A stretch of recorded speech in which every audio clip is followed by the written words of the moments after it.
बिस्मिल्लाहिर्रहमानिर्रहीम। अस्सलाम वालेकुम नाज़रीन, मैं हूं इरफान हाशमी और आपको प्रोग्राम दो टोक में खुशामदीद कहता हूं। और मेरे साथ मौजूद हैं इब्राहिम राजा साहब। राजा साहब अस्सलाम वालेकुम। वालेकुम अस्सलाम।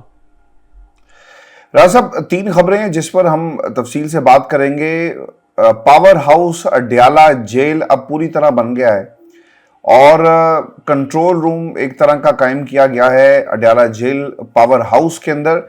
ये किस नौयत का पावर हाउस है, इसकी तफसील शामिल करेंगे आज के इस नशिस्त के अंदर। और फिर मजीद सुप्रीम कोर्ट के 5 जजेस को और 2 लाहौर हाई कोर्ट के जजेस को भी मशकूक ख़त जो है मौसूल हुए। सीसीटीवी फुटेज एक मंजरेआम पर तो नहीं आ सकी, लेकिन इसकी एक एक्सक्लूसिव डिटेल्स हमारे पास मौजूद हैं, इसे भी शामिल करेंगे। और इस इंक्वायरी, इस जो इससे वाबस्ता है, इस फुटेज से वो कहाँ तक पहुंची है और क्या इंकशाफात हुए हैं। और ऐसा फिर कोर कमांडर जो ऑफिस है, इसमें अफ्तार दावत और कबीना बैरिस्टर सैफ और बाकी लोग जो हैं वो वहाँ पे पहुँचे हैं। कोर कमांडर हेडक्वार्टर्स में ये जो मुलाकात हुई और जो इजलास हुआ, जो इफ्तार डिनर हुआ, इसकी भी मुकम्मल तफसील शामिल करेंगे आज की इस नशिस्त के अंदर। लेकिन राय साहब, सबसे अहम, ओवर द ईयर्स हमने पाकिस्तान तहरीक इंसाफ या पाकिस्तान तहरीक इंसाफ के अलावा जो जितनी भी जमातें पाकिस्तान के अंदर हैं, राय साहब अगर आपने नोट किया हो ना, तो इन तमाम जमातों में शख्सियात ही सब कुछ है। अब वो शख्सियात कैसी हैं, वो आवाम का फैसला होता है और मुल्क और कौम के लिए कौन बेहतर है, ये हमने लास्ट इलेक्शन के अंदर पाकिस्तान की आवाम का फैसला जो है वो सुना और उन्होंने कैदी नंबर 804 के हक में अपना फैसला और अपना मैंडेट उनको दे दिया। राज साहब, खान साहब ने जितने भी फैसले थे वो उनकी मुशावरत से हुए over the years Pakistan Tehreek Insaf के अंदर। इमरान खान बहुत माइक्रो लेवल पर जाकर जो है चीज़ों को मैनेज करते रहे, पार्टी के अंदर डिसिप्लिन हो, पार्टी पॉलिसी हो। तो बल्कि एक वक्त में तो लोगों ने यहाँ तक कहना शुरू कर दिया, उनके दोस्तों ने भी, कि खान साहब जो किसी की बात नहीं मानते, लेकिन ये उनके अपने फैसले हैं जो हमें पार्टी के अंदर नजर आए। लेकिन जब से इमरान खान जेल में गए, राय साहब, बहुत सारे लोगों ने इसे एक अपॉर्चुनिटी के तौर पर देखा और वकला की एक बड़ी तादाद जो है वो तहरीक इंसाफ में आ गई। मुकदमात थे, वकला थे, अदालतें थी और इमरान खान थे। और फिर उन्होंने इलेक्शन के अंदर भी इमरान खान की नाम पर इलेक्शन लड़ा और इमरान खान का नाम इस्तेमाल करके वो पार्लियामेंट के अंदर पहुंच गए। ऐसा होना तो ये चाहिए था ना कि जो खान साहब कहें आप मान लें, लेकिन यहाँ पर कितने ग्रुप्स बन गए। शेर अफजल मरवत ग्रुप, जिन्होंने अपना अलग से सोशल मीडिया भी बना लिया। फिर उसके बाद एक साहब हैं लतीफ़ खोसा साहब, जिन्होंने सारी उम्र पाकिस्तान पीपल्स पार्टी में सियासत की और अपने आखिरी, यानी जो पॉलिटिकल आखिरी इनिंग्स थी, उसके अंदर उन्होंने तहरीक इंसाफ को ज्वाइन करके एक सीट और एक पोजीशन अपने नाम कर ली। ये वो साहब हैं जो अदालत नहीं जाते लेकिन जेल चले जाते हैं खान साहब से मिलने के लिए। और हमने इनके गलत फैसलों का, यानी वकला के जो आपस की लड़ाइयाँ थी, शोएब शाहीन, रऊफ हसन, शेर Afzal Marwat and so on, इनका असर इमरान खान के मुकदमात के ऊपर पड़ते हुए बड़ा वाजे देखा है। अब राय साहब, इन तमाम चीज़ों से को ख़त्म करने के लिए, बचने के लिए या हमेशा के लिए निस्तो नाबूद करने के लिए हुआ क्या है कि जो एपेक्स कमेटी है, एक कमेटी तश्कील दी गई है पाकिस्तान तहरीक इंसाफ ने, और ये पीटीआई की कोर कमेटी के ऊपर होगी। खान साहब ने अगर ये कहा हो ना कि फलां जमात के साथ राय साहब जाकर आपने इत्तेहाद करना है, तो किसी में क्या जरूरत होगी कि वो आप उसको इनकार कर दे। इसका मतलब कि काली भेड़ें भी हैं, साजिश भी हो रही है। और अभी जो मैंडेट जिस अंदाज से पाकिस्तान तहरीक इंसाफ को मिला था, होना तो ये चाहिए था कि अभी आप हुकूमत की ईंट से ईंट बजा देते और एक टफ टाइम देते। लेकिन यहां पर यह भी तय नहीं हो पा रहा कि कौन इमरान खान से मिलने जाएगा।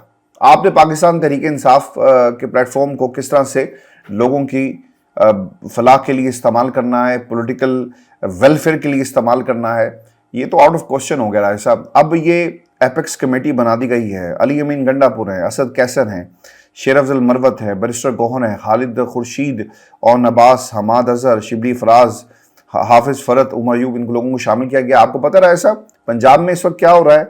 पंजाब में राय साहब ये हो रहा है कि इलेक्शन कमीशन वारदात पे वारदात डाल रहा है, लोगों की सीटों को किसी और के पलड़े में डाला जा रहा है, पीटीआई की सीटों को कम किया जा रहा है, इस कले को बाय हुक और बाय क्रुक जो है वो मजबूत किया जा रहा है। और पंजाब में पीटीआई अमली तौर पर हमें उस तरह नजर नहीं आ रही, क्योंकि पंजाब के अंदर ऑब्वियसली एक टफ टाइम और मुश्किलात पैदा की गई हैं। इसीलिए एपेक्स कमेटी का बनना बहुत जरूरी था, क्योंकि पंजाब में सियासत नहीं होगी तो ऐसा फिर कहां सियासत होगी? राय साहब देखें हाशमी साहब, इसके अंदर एक दिलचस्प पहलू ये है कि कुछ हलकों का ये ख्याल है कि इस्टेब्लिशमेंट ने पीटीआई के अंदर कुछ लोगों को प्लांट किया। इन लोगों को प्लांट करने के बाद इनको थोड़ी सी आज़ादी दी कि ये कोई कन्वेंशन वगैरह करें और इनको गिरफ्तार ना किया जाए।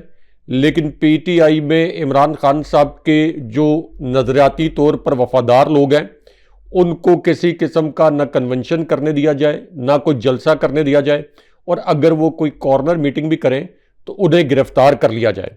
अब ये एक ओपिनियन है कि कुछ लोगों को इस्टेब्लिशमेंट ने प्लांट किया है तहरीक इंसाफ की सफ़ों में, और इनमें से एक का नाम, जिनका नाम लिया जाता है कि शेर अफजल मरवत। ये मैं पहले ओपिनियन जो है ये पेश कर रहा हूँ, लेकिन उसके बाद जो एक बड़ी दिलचस्प हकीकत है वो भी अपने व्यूअर्स के सामने रखना बड़ा ज़रूरी है। क्योंकि एक ओपिनियन ये है कि शेर अफजल मरवत ने तो कन्वेंशन निकाले केपी में, उनको गिरफ्तार नहीं किया गया। शेर अफजल मरवत लाहौर में गिरफ्तार हुए, 2 दिन में रिहा हो गए। शेर अफजल मरवत एंटी इस्टेब्लिशमेंट बयानात देते हैं, शेर अफजल मरवत अगवा नहीं होते, शेर अफजल मरवत के ऊपर जबर नहीं होता। अगरचे रावलपिंडी में उन्होंने दावा किया कि उनका एक फार्म हाउस था जो कि उनका घर था, उसको गिराया गया।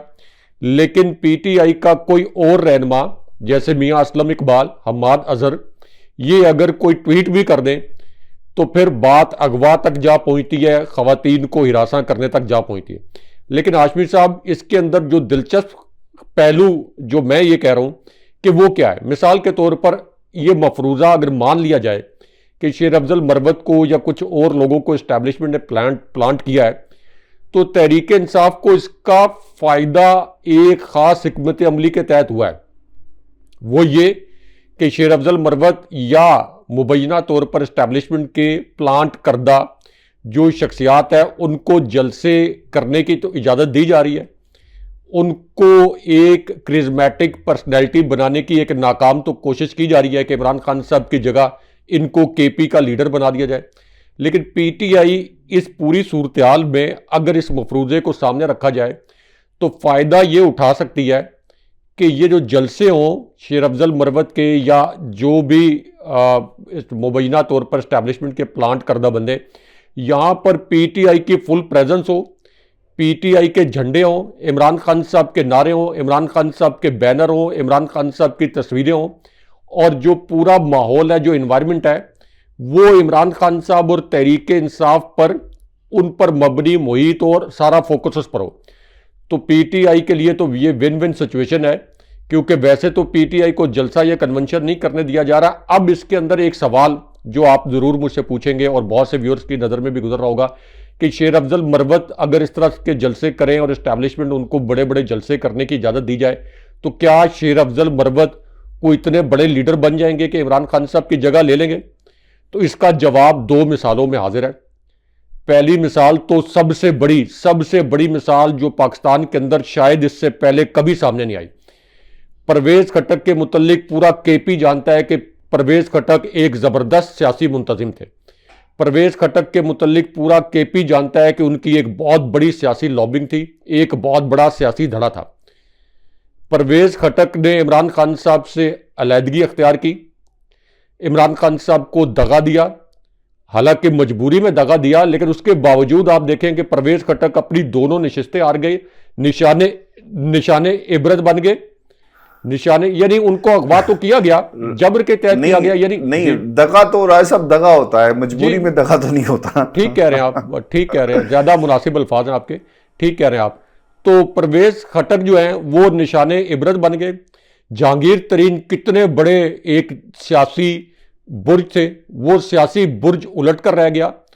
आप देखें कि पीटीआई के कितने कितने बड़े सियासी बुर्ज जो कि इमरान खान साहब की वजह से बने थे, वो सारे उलट कर रह गए जब इमरान खान साहब से अलग हुए।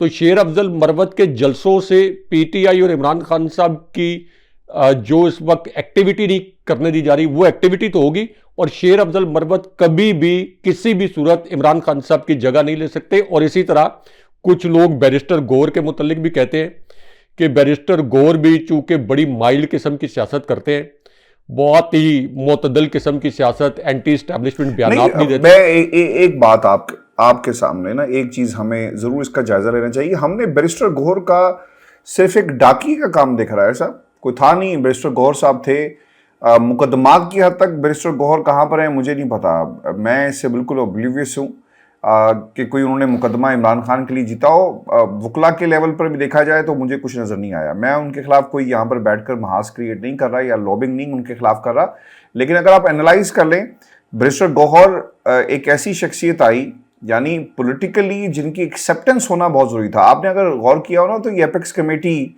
तब बनी है जब वकला नहीं मिलने गए, असद कैसर एंड कंपनी जाकर मिले कि खान साहब सियासत में तो हम पीछे रह गए, और वकला को चाहिए था कि आपके केसेस पे फोकस करता। मुझे लगता ये है कि जब टीवी इंटरव्यूज में बुलाना शुरू कर दिया जाए, आपको एयर टाइम मिलना शुरू हो जाए, आपका नाम जो है चलना शुरू हो जाए, आपके पीछे लोग चल रहे हो, राय साहब हर एक को अच्छा लगता है, और वकला ने इस चीज़ को अब वो एक तरह से एंजॉय कर रहे थे। इसका आपने वैसे नोट किया राय साहब कि सियासी कायदीन जो थे उनको एक्टिव होना, चाहे वो किसी को पसंद है या नहीं पसंद, वो ज़रूरी इसलिए है क्योंकि दीगर जमातों में भी उनकी एक्सेप्टेंस है, उनके राब्ते, उनका माहौल। वकला को तो कोई पूछता भी नहीं है। सेकंड चीज़, मैंने मतलब इस पूरे अरसे में सलमान सफदर साहब की ज़ुबान से कोई पॉलिटिकल बयान नहीं सुना, सिर्फ वो अपने केस की बात करते हैं, और वकला को यही करना चाहिए था जो अनफॉर्चुनेटली हमें नज़र आया। मैं सलमान सफदर के अलावा आप अगर वकला की टीम में देखें, खान साहब के मुकदमात को नुकसान ही पहुंचा है, चाहे वो कोई भी हो। देखें, बैरिस्टर गौहर को तो चेयरमैन पीटीआई बनाने का मकसद ये था कि पीटीआई के अंदर बड़े बड़े लीडर्स को ज़बरदस्ती पार्टी छुड़वाने के बाद भी इतने बड़े कद काट के लीडर मौजूद थे कि एक इम्प्रेशन बन सकता था कि कोई इख्तलाफ। तो बैरिस्टर गौर को बनाया गया कि चले किसी को एतराज़ नहीं होगा कि किसी बड़े लीडर, मिसाल के तौर पर अली अमीन गन्नापुर साहब, तो किसी बड़े लीडर को नहीं बनाया गया, तो एक ऐसे शख्स पर इत्तफाक कर लिया जाए जिसके ऊपर किसी को तहफ़्फ़ुज़ात ना हो कि ये कोई बहुत आगे हमसे निकल कर पीटीआई को हाईजैक कर सकते हैं। अब हाशमी साहब, इसमें जो वकला के मुतल्लिक इमरान खान साहब ने फैसला किया था, ये फैसला एक ऐसी सूरत में किया गया था, यानी उनको टिकट्स देने का, कि वकला शायद ये जो रियासत का जबर है इससे महफूज रहें, शायद वकला को अगवा करने में रियासत ज़रा सी हिचकिचाहट का शिकार हो कि अदालतें नोटिस ले लेंगी, बार काउंसिल जो हैं वो नोटिस लेंगी, कोई एहतजाजी मुजाहरे शुरू हो जाएंगे, और वकला के खिलाफ कार्रवाई करना कोई इतना आसान नहीं होगा।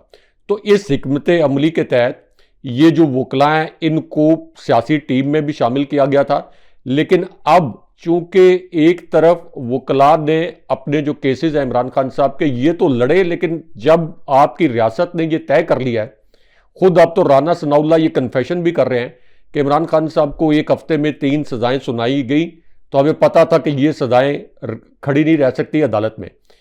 तो जब ये तय कर लिया गया था कि इमरान खान साहब को तो सज़ाएं, चाहे वकला जिस किस्म के शवाहिद भी पेश कर दें, ये इमरान खान साहब को सज़ाएं सुनाई जानी है।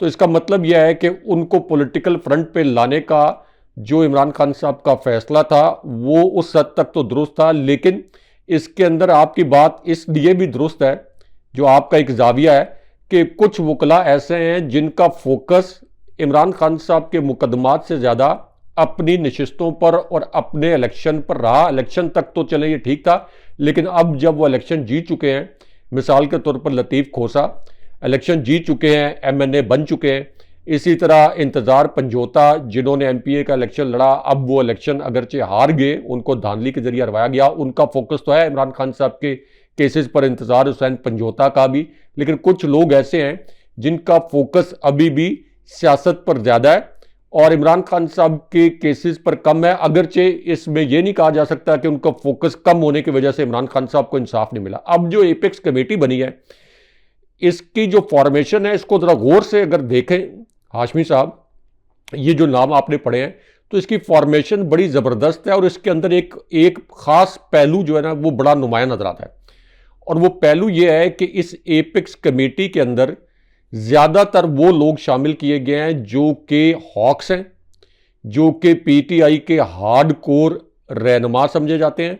मिसाल के तौर पर पंजाब में पीटीआई, चूंकि हमाद अजहर को रोपोश होना पड़ा था, अभी उनकी पेशावर हाई कोर्ट से जमानत हुई है, उनको रोपोश होना पड़ा, तो पीटीआई की इतनी अच्छी आप ये कह लें कि नज़्मो नस्क नहीं थी, लेकिन उसके बावजूद पीटीआई ने पंजाब में असल में तो 230 नशिस्तें हासिल की इमरान खान साहब के नाम पर, बल्ले का इंतखाबी निशान ना होने के बावजूद। लेकिन अब हाफिज फरद को शामिल किया गया है, जिन्होंने मरियम नवाज के खिलाफ तकरीर की थी पंजाब असम्बली में, और बड़े हार्ड कोर और फ्रंट से लीड करने वाले, मारे खाने वाले, जेल, अभी फिर उनको जेल में डाल दिया गया था, उनको शामिल किया गया है।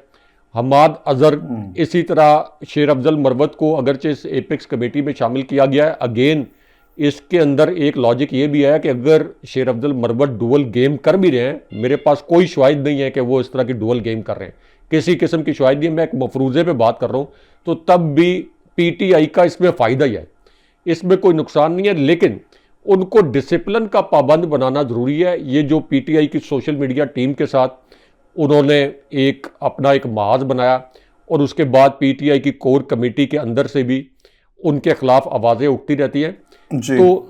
तो ये हॉक्स की कमेटी ये जरूरी होगा। अच्छा, मैं आपको ना इनको कंट्रोल करना, जाहिर सी बात है, अगर वन लाइनर पॉलिसी नहीं होगी और बहुत सारी पॉलिसीज फ्लोट कर रही होंगी तो फिर अमल किस पे करना है ये भी कंफ्यूजन होगी। राय साहब, मेरे लिए और आपके लिए और पाकिस्तान की आवाम के लिए ये सवाल बहुत ही ऑब्वियसली हमेशा से तकलीफ़ दे रहा कि कुछ ऐसे लोगों को सियासत में आप लाते हैं, बैठाते हैं, पढ़ाते हैं, और फिर पढ़ाने के बाद जो है आप उन्हें चलाते हैं।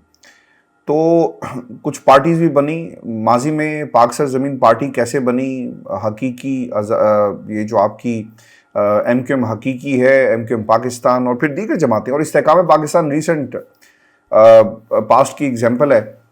अब दो वाक़यात हुए हैं राज साहब। एक तो शाहिद अफरीदी साहब ने, उनके एक माजी का बयान वज़ीर-ए-आज़म बनने के हवाले से सामने आ गया, और फिर एक नून लीग के 7 ऐसे लोग हैं जिन्होंने अब अपनी नई पार्टी बनाने का ऐलान कर दिया। मैं ना शाहिद अफरीदी से शुरू इसलिए करूंगा क्योंकि शाहिद अफरीदी साहब जो हैं वो किस बुनियाद के ऊपर पाकिस्तान तहरीक इंसाफ और इमरान खान पर जिस तरह की वो बातें करते रहे। आपको याद है ना, उन्होंने कहा था कि नवाज शरीफ साहब अगर जाना चाहते हैं तो चले जाएं, इलाज करवा के वापस आ जाएंगे, ऐसी कौन सी बड़ी बात हो गई। यानी एक मुजरिम के लिए आपका कौमी स्टार जो है बात कर रहा है। अब वो सियासत में भी आने की बात करते रहे। साहब, वो लोग जिन्होंने पाकिस्तान के अंदर दुनिया ने देखा ना कि गेंद को वो चबा रहे थे, और अब वो वज़ीर-ए-आज़म बनने की और बाकी बातें और इस्टेब्लिशमेंट के लाडले भी समझे जाते हैं। डू यू रियली बिलीव कि कहीं ना कहीं वो समझते हैं कि इमरान खान की रिप्लेसमेंट एक और क्रिकेटर को लाकर हम कर दें? ये लतीफ़ा ही है, लेकिन एक खबर लगी पाकिस्तान के अंदर, मैं चाहूँगा इस पर आप कमेंट करें। और फिर दूसरी चीज़, जो 7 लोग हैं जिन्होंने अब अपनी नई पार्टी बनाने का बाकायदा तौर पे जो है वो अंदिया भी दे दिया, और इस पार्टी के हवाले से कहा यह जा रहा है कि शाहिद खाकान अब्बासी साहब जो हैं ये पार्टी बनाने जा रहे हैं, और पाकिस्तान रिफॉर्म्स पार्टी इसका नाम होगा। मिफ्ता इस्माइल, सरतार मेहताब अब्बासी जिन्होंने 30 बरस नून लीग को दे दिए, मुस्तफ़ा नवाज खोखर पॉलिटिकल फिलोसोफर आजकल बने हुए हैं, मोहम्मद जुबैर, और इस तरह के हम ख्याल लोगों को इस पार्टी में जगह दी जाएगी।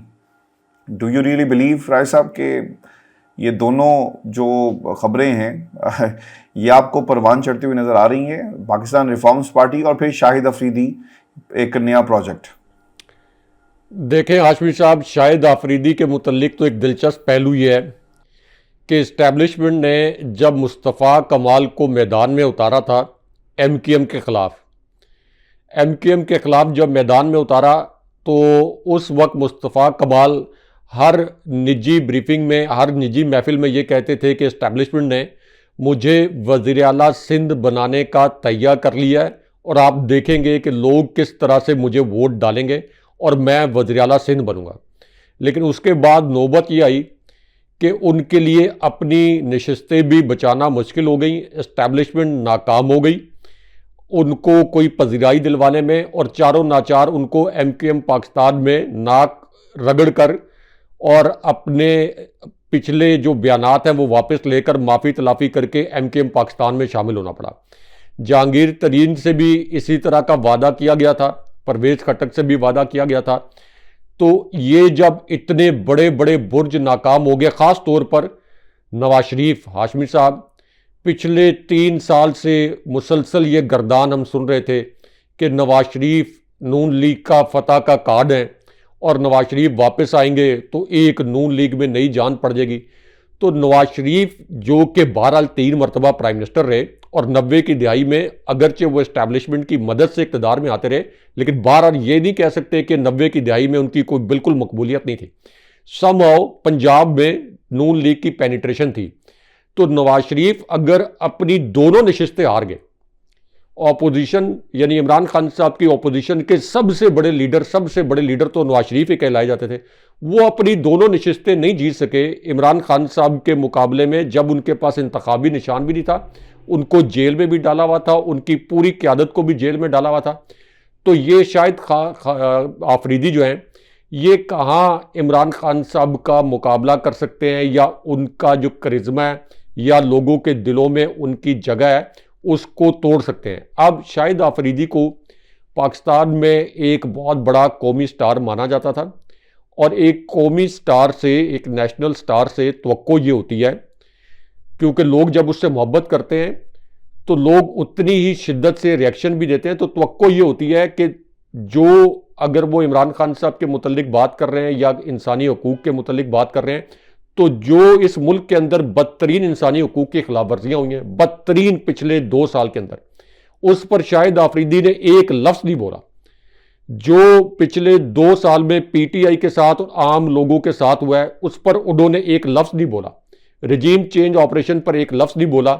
कुछ लोग ये भी कहते हैं कि शायद अपने दामाद शाहीन शाह आफरीदी को शहबाज शरीफ की हुकूमत और शरीफ ख़ानदान के ज़रिए को अच्छी जगह, हालांकि वो बड़े टैलेंटेड प्लेयर हैं शाहीन शाह आफरीदी और दुनिया उनके टैलेंट को मानती है, लेकिन उनको कैप्टन बनवाने या उनको किसी अच्छी और जगह पर रखवाने के लिए टीम के अंदर जी नो मोर कैप्टन सर, जी वो अभी छीन ली जी वो अभी तो बाबर आजम को मिल गई कैप्टनसी।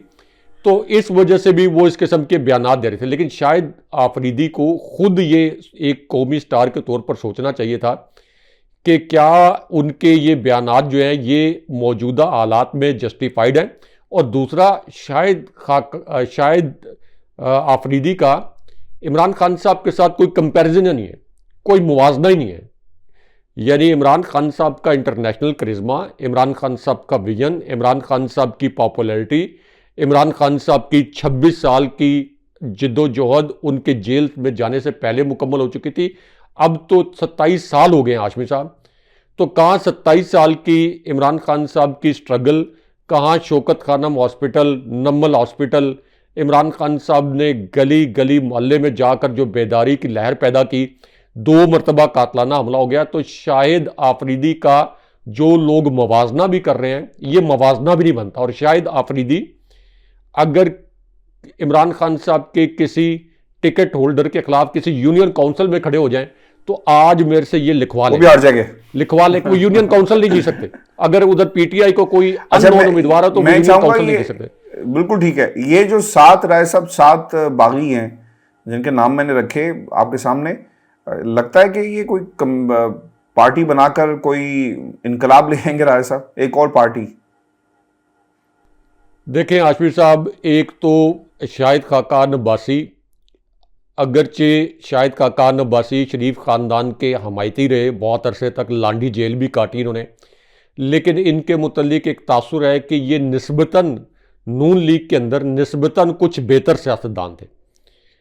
और इसी इन्होंने 2-3 मरतबा मरीम नवाज़ के ख़िलाफ़ आवाज़ भी उठाई। इसी तरह मिफ्ता इस्माइल, चूँकि ये कारोबारी शख्सियत भी हैं, इन्होंने भी कोशिश की जब नून लीग ने पूरी मईशत डबो दी थी, तो ये भी एक निस्बतन बेहतर कारोबारी और बेहतर सियासी शख्सियत समझे जाते हैं। अब वैसे तो ये कारोबारी शख्सियत है, लेकिन इसके अंदर देखना यह है, मुस्तफ़ा नवाज़ खोखर का एक पीछे सियासी घराना है। इनके वालिद स्पीकर कौमी असम्बली भी रहे और इससे पहले इनके वालिद जो हैं वो पीपल्स पार्टी में भी रहे। इनका ख़ानदान नून लीग से भी जुड़ा रहा। तो ये मुस्तफ़ा नवाज़ खोखर बिलावल जरदारी के तर्जमान भी थे। तो उनका पीछे जो सियासी फैमिली है उसके ऊपर बड़े करप्शन के इल्ज़ामात भी रहे हैं। लेकिन बहरहाल मुस्तफ़ा नवाज़ खोखर एंटी इस्टेब्लिशमेंट एक तवाना आवाज़ बनकर उभरे हैं। तो ये एक रिफॉर्म्स पार्टी बन तो जाएगी, ये एक प्रेशर ग्रुप के तौर पर सामने तो आ सकती है, लेकिन क्या ये पार्टी कोई पार्लियामेंट में आके इम्पैक्ट क्रिएट कर सकती है, कोई रिफॉर्म ला सकती है? तो इसका जवाब नफी तो वो में नहीं कर सकती। नफी में है। तो 4-5 सीटें माइट भी ले लें और फिर उसके बाद वो जोड़ तोड़ में राय साहब शामिल होंगे। राय साहब, 4-5 भी नहीं ले सकते आशमी साहब, नहीं ले सकते शायद। बिल्कुल ठीक है, मैंने शायद जी दो कर लिए राय साहब, 2 ले लिए, 2 कर ले। चलो 1-2 तो मिल ही जाएंगी ने। अच्छा, 5 जजेस के सर तो नवाज शरीफ को नहीं मिली आशमी साहब, 2 तो नवाज शरीफ को नहीं मिलेंगी। नवाज शरीफ को नहीं मिली। खान साहब ने इतना बड़ा क्लीन स्वीप किया है, नवाज शरीफ को 2 नहीं मिल सकी।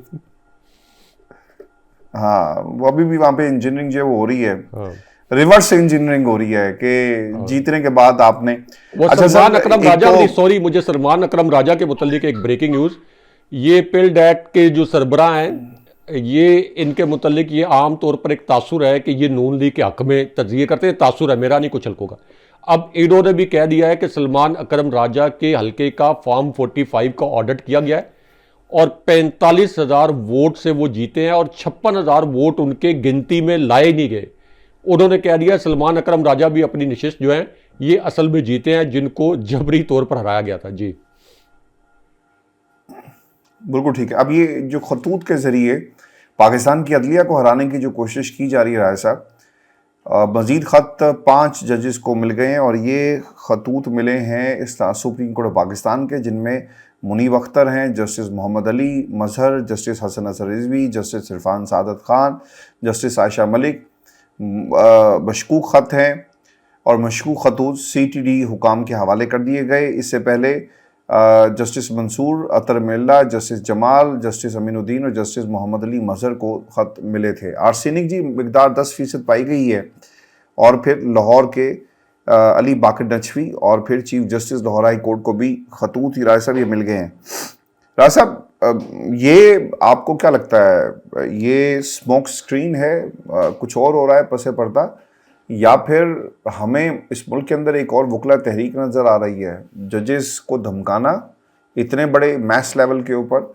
और खतूत पूरी इस्लामाबाद हाई कोर्ट ने लिखी है, मियाँ जस्टिस मियाँ गुल हसन को निकाल कर, आमिर फारूक को निकाल कर पूरी इस्लामाबाद हाई कोर्ट ने कहा है कि हमें धमकाया जा रहा है। और उस खत में बताया गया कि इमरान खान के केसेस के अंदर धमकाया गया, प्रेशर था। तो अदालतें इनकी आज़ादी की तो बात कर रही हैं, इमरान खान के केसेस की क्यों बात नहीं हो रही राय साहब कि उनके नताइज बदले गए? वो तो कहते थे ना कि जज अरशद मलिक ने की वीडियो मौजूद है, देखें कैसे धमकाया गया।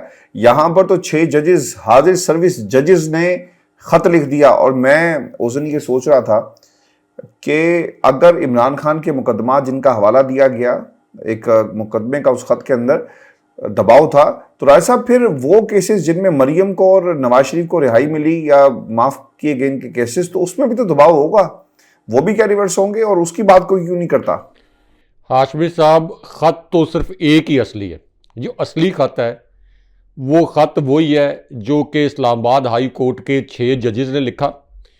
आपने देखा कि सुप्रीम कोर्ट में उस ख़त के मुतल्लिक क्या हुआ। जब अटॉर्नी जनरल को कहा जस्टिस फ़ाइज़ ईसा ने कि ये ख़त पढ़ें, तो जैसे ही वो ख़त पढ़ना शुरू करते थे तो जस्टिस फ़ाइज़ ईसा साहब का पारा हाई हो जाता था और वो कहते थे आगे चलें आगे चलें, यानी ख़त का एक जुमला भी मुकम्मल नहीं होने देते थे। और उनकी पूरी कोशिश थी कि ख़त में लिखे गए जुमले पढ़े ना जाएं और अटॉर्नी जनरल को वो ये कहते रहे आगे चलें ताकि ये ख़त सुप्रीम कोर्ट में पढ़ाई ना जाए। तो ISI की पाकिस्तान के अदालती मामलात में मदाखलत के मुतल्लिक जो एक इल्ज़ाम इस्लामाबाद हाई कोर्ट के 6 जजेस ने लगाया, एक वही असल ख़त है। बाकी ये जो खतूत आ रहे हैं, रेशमा और इसी तरह बाकी नामों के साथ वकार और रेशमा और इसी तरह बड़े अजीबोगरीब नामों के साथ, ये हाशमी साहब, क्या आप इमेजिन कर सकते हैं कि पाकिस्तान के किसी पोस्ट ऑफिस से चीफ जस्टिस ऑफ पाकिस्तान को ख़त लिखा जाए इस तरीके से, कोई रेशमा ख़त लिख दे और वकार ख़त लिख दे, पोस्ट ऑफिस से यानी पोस्ट बॉक्स से होता हुआ वो सुप्रीम कोर्ट पहुंच जाए, और फिर ये मजाक किया जाए कि जिस पोस्ट ऑफिस से ये खतूत डाले गए वहाँ पे चूंकि सीसीटीवी कैमरास नहीं है तो इसलिए अमली तौर पर इस केस को ठप कर दिया जाए। या फिर वो ख़त जो कि जस्टिस आमिर फारूक के मुतल्लिक कहा गया कि उनको भेजे गए और उसके अंदर ये जहरीला पाउडर, ये कोई अकल नहीं मानती। जस्टिस फायज ईसा को जो कि सारे प्रो एस्टैब्लिशमेंट फैसले दे रहे हैं, जो कि सारे वो फैसले दे रहे हैं जो कि इस वक्त पाकिस्तान की इस्टेब्लिशमेंट चाहती है, उनको क्यों कोई जहरीले ख़त वाला, जहरीले पाउडर वाला ख़त भेजेगा। जस्टिस आमिर फारूक के मुतल्लिक तो इस्लामाबाद हाई कोर्ट कवर करने वाले रिपोर्टर्स कहते हैं कि जस्टिस आमिर फारूक के तमाम फैसले पहले से इमरान खान साहब के मुतल्लिक प्री सेट माइंड के तहत दिए जाते हैं, तो उनको कोई इस किस्म का ख़त क्यों भेजेगा? उनका दुश्मन कौन हो सकता है? मिसाल के तौर पर कौन हो सकता है? अच्छा, मैं बिल्कुल, जी जी बिल्कुल ठीक है। मैं राय साहब चाहूँगा, क्योंकि वक्त बहुत महदूद है और ये ख़बर बड़ी इंपॉर्टेंट है और इसके ऊपर लोगों ने कैलकुलेशन भी अपनी करनी है, तो हम कुछ मवाद लोगों के लिए छोड़कर जाएं और वो अपनी कैलकुलेशन भी, पॉलिटिकल कैलकुलेशन कर सकें। राय साहब, कोर कमांडर ऑफिस में अफ्तार दावत रवायत के मुताबिक कबूल की, काबीना इजलास नहीं हुआ। बैरिस्टर सैफ ने ये बात कही है। वो ये कहते हैं कोर कमांडर हेडक्वार्टर्स में अफ्तार का एहतमाम किया गया, जहां अस्करी हुकाम के साथ वज़ीर-ए-आला केपी और काबीना की मीटिंग हुई और हुकाम ने उन्हें सिक्योरिटी सूरत हाल पर ब्रीफिंग दी। कोर कमांडर हेडक्वार्टर्स में काबीना का बाज़ाब्ता इजलास नहीं हुआ, बल्कि 11 कोर में अफ्तार की दावत रवायात के मुताबिक कबूल की गई। 11 कोर में सिक्योरिटी मामला से मुतलिक ब्रीफिंग रूम मुख्तस है। सिक्योरिटी सूरत हाल पर फौज से फ़ाल राब्तों और ताउन पर यकीन रखते हैं। सिक्योरिटी ब्रीफिंग के बाद सवाल जवाबात का सेशन भी हुआ और अली अमीन गंडापुर ने सेशन से खिताब भी किया और सिक्योरिटी सूरत हाल और हुकूमती इक़दाम पर बातचीत भी की गई है। हम अपनी फ़ौज के साथ नहीं बैठेंगे तो क्या भारतीय फ़ौज के साथ बैठेंगे? चंद लोग अफवाहें फैलाकर अपनी सियासत दोबारा जिंदा करने की नाकाम कोशिश कर रहे हैं। खबरें ज़ेर गर्दिश थी कि कोर कमांडर हाउस पेशावर में खैबर पख्तूनख्वा की काबीना का इजलास हुआ और सूबाई हुकूमत ने सूबे के मामलात पर अस्करी क़यादत को ब्रीफिंग दी थी और अवामी नेशनल पार्टी के मरकजी तर्जुमान जाहिद खान ने भी एक बयान में कहा कि Tehreek Insaf core commander house में इजलास, काबीना इजलास पर फौरी वजाहत दे, क्योंकि तारीख में कभी ऐसे नहीं हुआ कि काबीना का इजलास किसी कोर कमांडर हाउस में हुआ हो।